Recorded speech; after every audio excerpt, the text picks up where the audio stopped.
এই যে পেঁচানো গাছটা দেখতে পাচ্ছ, হ্যাঁ, এই গাছটার ফুলগুলি যে কী পরিমাণে সুন্দর, না দেখলে তোমরা বিশ্বাস হবে না। এই গাছের বিশেষত্ব হচ্ছে গাছের নামটা রাখছেন রবীন্দ্রনাথ ঠাকুর। এই গাছের নাম হচ্ছে নীলমণিলতা। এত সুন্দর গাছ, রবীন্দ্রনাথ দেওয়ার নাম।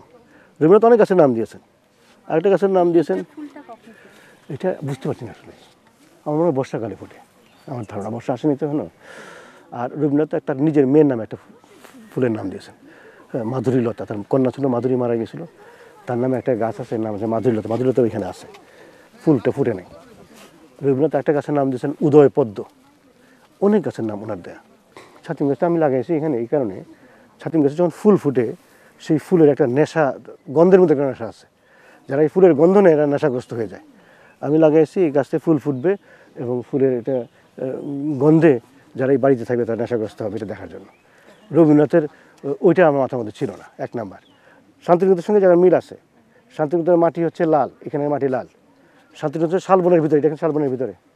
মানে এখন যে চিঠি লিখে যে ভক্তকে উইশ করে, বা যে একজন ভক্ত যদি একটা ইমেইল করে তার নিজের আয়ুর বিনিময়ে হুমায়ুন আহমেদের জীবন প্রার্থনা করে, সেই মেইলের জবাবটা হয়তো বা হুমায়ুন আহমেদ সেভাবে করে তাকে বা চিঠি লিখে জবাব হয়তো বা দিতে পারে না, কিন্তু তার সবসময় আমি যেটা দেখেছি পাশ থেকে, একটা চিঠি যখন পেয়েছে বা একটা মেইল যখন আমি তাকে পড়ে শুনিয়েছি, তার চোখ দিয়ে পানি পড়েছে। তো আমি আসলে মানে ক্যামেরায় সবাই দেখতে পারবে সেই হিসেবে সবাইকে আমি ধন্যবাদ জানাচ্ছি। তবে এর মধ্যে চন্দ্রে যেমন কলঙ্ক থাকে, এই শুভকামনার মধ্যে অশুভ কামনা আছে।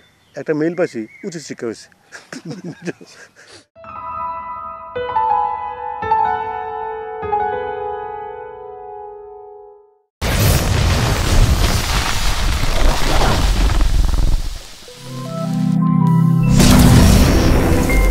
সাবস্ক্রাইব করুন, সঙ্গে থাকুন।